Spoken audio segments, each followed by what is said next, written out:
তো দেখতেছি চাহিদা দিন দিন বেড়েই যাচ্ছে। বেয়াদব নষ্ট মেয়ে ছেলে কোথাকার। আমি বেয়াদব? আমি নষ্ট? শোনো, মারে ঠিক মতো ওষুধগুলো দিও। হ্যাঁ আচ্ছা শোনো না, হ্যাঁ বলো। তুমি কি ভুলে গেছো কালকে কি? কালকে কি? দেখছো, তুমি সত্যি সত্যি ভুলে গেছো। কালকে তো আমার বার্থডে। ও আসলে অনেক কাজের চাপে থাকি তো, এত কিছু কি মনে থাকে বলো। শোনো, এইবার যখন বেতন পাবা, তোমার ওই বেতনের টাকা দিয়ে আমার স্বর্ণের চুড়ি বানাই দিবা। দিবা না বলো? কি বলো তুমি? তুমি জানো না আমি কয় টাকা বেতন পাই? আমি যে টাকা বেতন পাই তার অর্ধেক টাকা দিয়ে আমার মায়ের ওষুধ কিনতে হয়। এখন আমি তোমাকে কিভাবে স্বর্ণের চুড়ি বানাই দেবো বলো? কেন পারবা না? সরকারি চাকরি করো, কম টাকা তো আর বেতন পাও না। তাছাড়া কালকে আমার বার্থডে, শখ করে তোমার কাছে একটা জিনিস চাইছি, তুমি আমার আবদারটা পূরণ করবে না? আচ্ছা, আমি একটা জিনিস বুঝতে পারলাম না, তোমার চাহিদা দিন দিন বেড়েই যাচ্ছে। আজ এটা দাও, কাল ওটা দাও। তুমি জানো না তোমার স্বামীর ইনকাম সম্পর্কে? কেন দিতে পারবা না? আমি তোমার বউ না?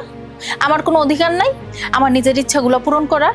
আর তুমি আমার স্বামী, তুমি যদি আমার শখ আহ্লাদ পূরণ না করো তাহলে কে করবো? ঠিক আছে, তুমি যদি করতে নাই চাও তাহলে আমি অন্য কোথাও যাই, আমি আমার শখ আহ্লাদ গুলো পূরণ করি। আহারে বউ, তুমি তো জানো আমি সরকারি চাকরি করলেও অল্প টাকা বেতন পাই। এই টাকা দিয়ে সংসার চালাইতে হিমশিম খাইতে হয়। এখন আমি কি ঘুষ খাবো তোমার চাহিদা পূরণ করার জন্য বলো? ঘুষ খাও না তো খাবা, সমস্যা কোথায়? অন্য মানুষরা কি খাইতেছে না? তাছাড়া তুমিও তো সরকারি চাকরি করো, চাইলেই ঘুষ খাইতে পারো। শোনো, এখন থেকে ঘুষ খাবা। এইভাবে আর কতদিন চলবো? অভাবে অনাটন আমার আর ভাল লাগে না। এই কি বলো তুমি? তোমার কি মাথা ঠিক আছে? হ্যাঁ, তুমি আমারে বলতেছো ঘুষ খাইতে, যেখানে তুমি আমারে বলবা আমি যেন অন্যায় কাজ না করি, আমি যেন ঘুষ না খাই, সেখানে তুমি আমার বউ হয়ে আমাকে, ছি, তোমার কাছ থেকে এটা আমি আশা করি নাই। আমি কোনো অন্যায় কথা কইতেছি না, নুন আনতে পান্তা ফুরায়, হ্যাঁ এইসে আবার নীতি কথা কইতে। শোনো, এই অভাবের সংসার না আমার আর ভাল লাগতেছে না। সংসারটা ভালোভাবে চালাইতে হইলে তোমার ঘুষ খাইতেই হইবে। হ্যাঁ ওইটাই তো। এই তুমি না আমারে বলছিলা যে তুমি আমারে যেইখানে নিয়ে রাখবা আমি সেইখানে থাকবো, তুমি আমারে যা খাওয়াবা তাই খাবো। হঠাৎ করে তোমার এরকম রূপ চেঞ্জ হওয়ার কারণটা কি বলো তো আমারে? এই তুই চুপ কর তো। তুই না ঘুষ খাইতেও পারবি না, ঘুষ খাইতে গেলেও না যোগ্যতা লাগে, যেটা তোর মতো পুরুষের নাই। শোনো, আমি এইসব ঘুষ টুস খাইতে পারবো না, আর এই চুরি টুরি এখন কিনে দিতে পারবো না। আমার মা অসুস্থ, আমার আব্বা বৃদ্ধ হয়ে গেছে, সে এখন ঘরে বসা, সেটা তো তুমি দেখতেছো নাকি? আমি এত কথা শুনতে চাই না। আমি তোমারে বলছি আমার স্বর্ণের চুরি লাগবো মানে লাগবো। তুমি তোমার মায়ের ওষুধ কিনা বন্ধ করো না, তাইলেই তো তুমি আমার স্বর্ণের চুরি কিনা দিতে পারো। এই তুমি আমার এই কথা বলতে পারলে? তুমি জানো না আমি যেই টাকা বেতন পাই সেই টাকা দিয়ে সারা মাস চালাইতে পারি না, মাসের শেষে গিয়ে আমাকে ধার দেনা করতে হয়। এখন আমি তোমাকে এত চাহিদা কিভাবে পূরণ করে দেবো? হ্যাঁ, তোমার তো দেখতেছি চাহিদা দিন দিন বেড়েই যাচ্ছে। বেয়াদব নষ্ট মেয়ে ছেলে কোথাকার। আমি বেয়াদব? আমি নষ্ট? পুরুষ একটা বউয়ের শখ আহ্লাদ পূরণ করতে পারে না, এখানে আসছে আমার নষ্ট বলতে। তুই যদি আমার স্বর্ণের চুরি বানায় না দেখ, আমি অন্য পুরুষের কাছে যাবো নিজের চাহিদা পূরণ করতে, তখন বুঝবি আমি কি।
এই কাপড়গুলি ধোয়া লাগবো, না ধুলে তো রাইতে গায়ে দিতে পারবো না। বোমা, ও বোমা, বোমা, ও বোমা। এই বুড়ি, কি হয়েছে? হ্যাঁ, এমন করে চিৎকার চেঁচামেচি কেন করতেছোস? বৌমা, তুমি তো জানো আমি অন্ধ, চোখে দেখতে পাই না, আর আমার শরীরও ভালো না। আমি ওই যে বাথরুমে যাইতে পাইনি তো বিছনায় পেশাব করে দিছি। আমার চাদরটা একটু ধুয়ে দাও না বৌমা। আজকে যদি না ধুয়ে দাও তাহলে শুকাবো না, আমি রাইতে গায়ে দিতে পারবো না। কি বললি তুই? তোর পেশাব করা কাপড় আমি ধুয়ে দিব? এই কাঁথা আমি ধুতে পারবো না। কেন? তোর বুড়া জামাই কই? হ্যাঁ রে, কইতে পারস না? আমি কি এই বাড়ির কাজের মাইয়া যে আমি তোর পেশাব করা কাপড় ধুয়ে দিব? বৌমা, একটু ধুয়ে দাও না। আরে কি সুন্দর কথা, মনে হইতাছে যে এই বুড়ির চাকর আমি, ওর পেশাব করা কাপড় আমি ধুয়ে দিব। এই, তোর সাহস কত বড়? হ্যাঁ, তুই আমার অর্ডার দিস কেমনে? বৌমা, তুমি না ধুয়ে দিলে কে ধুয়ে দিব কও? আর আজকে যদি না ধুয়ে দাও তাহলে আর আমার এটা রাইতে বেলা গায়ে দেওয়া হইব না। বৌমা, তুমি না ধুয়ে দিলে কেটা ধুয়ে দিব? আমার বলে কত কষ্ট করে কামাই করে, হেই কামাই তুমি ঘরে বসে খাও, তাহলে তুমি করবে না তাহলে কেটা করবো? কি বললি তুই? আমি তোর পোলার টাকা বসে বসে খাই? এই বুড়ি, তুই কি করছ? হ্যাঁ, আমি আমার জামার কে খাবো না তো কে খাইবো? হ্যাঁ, বুড়ি, তোর আজকে আমি মাইরেই ফেলবো। শোন, আমি যে তোর গলায় চাপ দিছি তুই তোর পোলারে জানাবি। যদি জানাস তোর পোলারে না খাবারের লগে বিষ মিশিয়ে খায় মাইরে ফেলবো, কথাটা যেন মনে থাকে।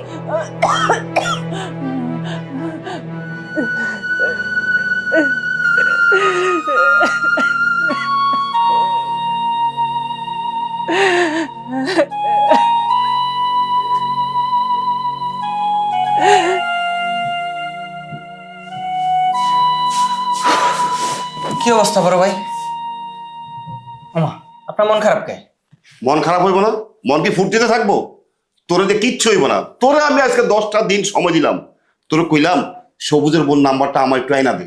কই এখনো পর্যন্ত আইনা দিতে পারলি না। আরে দিমু দিমু দিমু, এই সামান্য নাম্বারের লাগে এত কিছু করা লাগে? বলছে থাক, আপনি সামান্য সামান্য করেন না, আপনি তো কতটুকু কিছু পারবেন এটা আমার জানা হয়ে গেছে গা। বড় ভাই, আমি তো প্রাণপণে চেষ্টা করতেছি নাম্বারটা নেয়া, 2 দিনের মধ্যে হয়ে যাবে। আপনি দেখেন, আমার 2টা দিন সময় দেন, করে দিব না। 2 দিনের সময় দিব না? তোর আমি 10 দিন সময় দিছি ওই সবুজের বোন নাম্বারটা আমার চাইনা দিতে, সেটা তো পারলি না, আবার তুই 2 দিনের সময় চাস। আরে ভাই, আমি বুঝতে পারছি সবুজ ভাই বলে দেখে আপনি ফিদা হয়ে গেছে। আমি আপনার ছোট ভাই, আমার উপরে একটু ভরসা রাখেন না, আমি কইরা দিতেছি, দেখেন না কেমনি কি হবে। হইছে, তুই আর লিক্সার দিস না। তোরা আমি কইতাছি, তুই যেমনে পারস সবুজের উপর নাম্বারটা আমার আইনা দে। আমি আর আমার লোভ সামলাইতে পারতাছি না। কি ঠোস ঠোসা, আমার জিহ্বা দিয়ে পানি পড়ে। ওরে যদি আমি পাইতাম, বিশ্বাস কর কি যে করতাম, আমি তো সহ্য করতে পারতাছি না। আচ্ছা, আপনি হ্যাঁ নাম্বারের জন্য পাগল হয়েছেন, আর আমি রাসেল যদি হেরে আপনার বিছানা পর্যন্ত আয়না দেই তাহলে কেমন হবে? কি তুই সবুজের বউরে আমার বিছানায় না দিবি? যে মানুষটার আমি সময় দিছি 10 দিন, সবুজের বোন নাম্বারটা আমার আইনা দে, এটা পারলি না? আর তুই 2 দিনের মধ্যে সবুজের বউ আমার বিছানায় না দিবি, এটা একটা হাসির কথা না? ভাই, নাম্বার নেওয়া খুব কষ্ট, মানুষের কাছে চাইতে হয়, কিন্তু মানুষে হাজির করা খুব সহজ, এটা হয়ে যায়। ভাই, আপনার আমার পাওয়ার সম্পর্কে কোনো ধারণা নাই, আমি চাইলে সব কিছু করতে পারি। শুনে ভাই, তুই যদি সবুজের বউ আমার বিছানায় না দিতে পারোস, তুই যা চাবি আমি তোর তাই দিব। শুধু একটা বার সবুজের বউ আমার বিছানায় না দে। আমি সবুজের বউ পাগল হয়ে গেছি, হলে দিওয়ানা হয়ে গেছি। সবুজের বউ আমি একটা রাতের জন্য এলো চাই, তুই যেমনি হোক তুই ব্যবস্থাটা কর। সবুজের বউ আমার বিশ্বাস কর পাগল করে ফেলাইছে। ভাই, আপনি এটা নিয়ে টেনশন করেন না, আপনি বড় ভাই মানুষ, আপনার সেবা করতে পারলে আমি খুশি। আর তারা যদি আপনার বিছানা আয়না দিতে পারি, এরপরে আপনি আমার যা দেন আমি তাতেই খুশি, কোনো সমস্যা নেই। হরে ভাই, তুই যেমনি হোক সবুজের বউ আমার বেটাই না দে। আমি যেদিন ওরে পুকুর ঘাটে দেখছি, তার বিজা শরীরে তার দেহ ঠস ঠসা, আমি বিশ্বাস কর আমার কলজার মধ্যে মনে হয় আমি তখন যে ধরে পড়ি। আমার ওই পাগল করে ফেলাইছে। আর জীবন যৌবন যে আমি যদি একবার আমার বুকের ভিতরে আটটা ধরে রাখতে পারি, আমি তোর কাছে কিচ্ছু চাই না। ভাই, আমি পাগল দেখছি, কিন্তু আপনার মতো ভালোবাসার পাগল দেখিনি। আপনি সত্যি সবুজের বউরে খুব ভালোবাসেন না? শোন, তুই যেমনি হোক সবুজের উপরে আমার বিছানায় না দে, আর ও যত টাকা চায় আমি দিব। তারপরে একটা রাইতের লেগে সবুজের উপরে আমার দরকার পরে আমি। আচ্ছা বড় ভাই, আমি তাহলে সবুজ ভাইয়ের বউর সাথে কথা কই, যেমনি হোক কোনো একটা ব্যবস্থা তো করা লাগবে। আর আপনি আমার বিষয়টা মাথায় রাখেন, ঠিক আছে? মন রাসেল, তুই যদি সবুজের উপরে আমার বিড়ে এনে দিতে পারোস, তুই যা চাবি আমি তাই করে দিব। ঠিক আছে, আমার বিষয়টা মাথায় রাখেন কিন্তু। যা যা যা, তাড়াতাড়ি যা, তাড়াতাড়ি যা, তাড়াতাড়ি যা। আমার তো আর তসফিক আছে না। সবুজের উপরে আমি আমার মুখের মধ্যে ভইরা কত সুন্দর করে আদর করবো, মহব্বত করবো। আর জীবন যৌবন আমার পরিজনের ভিতরে ঢুকে পালাবো। আমি তো সহ্য করতে পারতেছি না। আর কইও না রে ভাই, জীবনটা পুরা শেষ হয়ে গেল। কি লেগে ভাবি? কি লেগে আবার? এমন একটা মানুষকে ভালোবাসা বিয়ে করলাম যে আমার শখ আহ্লাদ কোনো কিছু পূরণই করতে পারে না, আমার কোনো চাহিদাই পূরণ করতে পারে না। বিয়ের আগে কত স্বপ্ন দেখছিলাম আমি যখন বিয়ে করবো নিজের সকল শখ আহ্লাদ সব পূরণ করব। তো এখন কি হইলো? ভাবি, আপনি যদি আমার সাহস দেন, আমি একটা কথা কই। তুমি আমার কি কথা কইবা কও? আমার একটা বড় ভাই আছে জানেন, আমার বড় ভাইটা কিছুদিন আগে বিদেশ থেকে আসছে। আপনার ওই দিন পুকুর ঘাটে গোসল করার সময় দেখছে, দেখার পর ভাবি আপনার জন্য পাগল হয়ে গেছে, মজনুর মতো হয়ে গেছে। আমার আজকে 10-12 দিন পর্যন্ত আমার খালি কইতেছে আপনার নাম্বারটা দেওয়ার জন্য। আমার সাহসে কুলায় নাই ভাবি, আপনারা যে কম। তুমি এই কথাটা আমার আগে কইবা না? কি কোন ভাবি, আপনার কি মত আছে? তুমি তার লগে আলাপ করো, দেও হ্যাঁ কি কয়, আইসা কিন্তু আমারে শোনাইবা। কিন্তু ভাবি সব ঠিক আছে, ভাইজান যদি জানতে পারে আপনারা তো দিব আমার অবস্থা খারাপ করে নেবে। আরে চুপ থাকো তো, হ্যাঁ তো একটা কাপুরুষ, হ্যাঁ মতো একটা কাপুরুষে বিয়ে করে তো আমার জীবনটা পুরো শেষ হয়ে গেল। এই কিছু হইব না, আমি সামলাই নেব। তোমার যে কাজটা কইছি তুমি সেই কাজটা মন দিয়া করো। ঠিক আছে হ্যাঁ ভাবি। কি বলে আমারে জানাইও। আচ্ছা ভাবি, তাহলে আমি এখন যাই, গোসল টোসল করে আবার ভাইয়ের কাছে যাইতে হইব। তবে ভাবি আরেকটা কথা, আপনি কিন্তু সবকিছু পাইয়া আমার আবার ভুলে যায়েন না। তোমার কি আমি ভুলতে পারি? তুমি আমার একমাত্র দেবর। ঠিক আছে ভাবি, আসি। যাক, ভালোই হইল।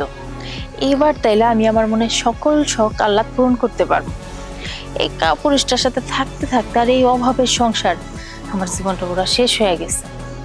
ওনারা যদি আমি সময় দিতে পারি, আমার মনের ইচ্ছাটাও পূরণ হইব, আর উনি আমার নিয়ে যে স্বপ্ন দেখছে সেটাও একটু পূরণ হইল। আমার হাতে অনেকগুলা টাকা হইল, আমার যখন যা ইচ্ছা আমি তাই করতে পারবো।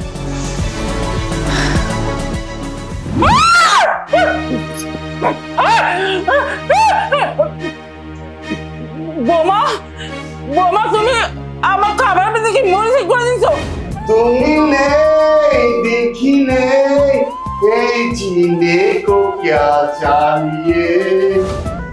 এক কথায় দুই কথায় শেষ পর্যন্ত সে আমার গায়ে হাত তুলছে। আপনি চলেন। আচ্ছা ঠিক আছে।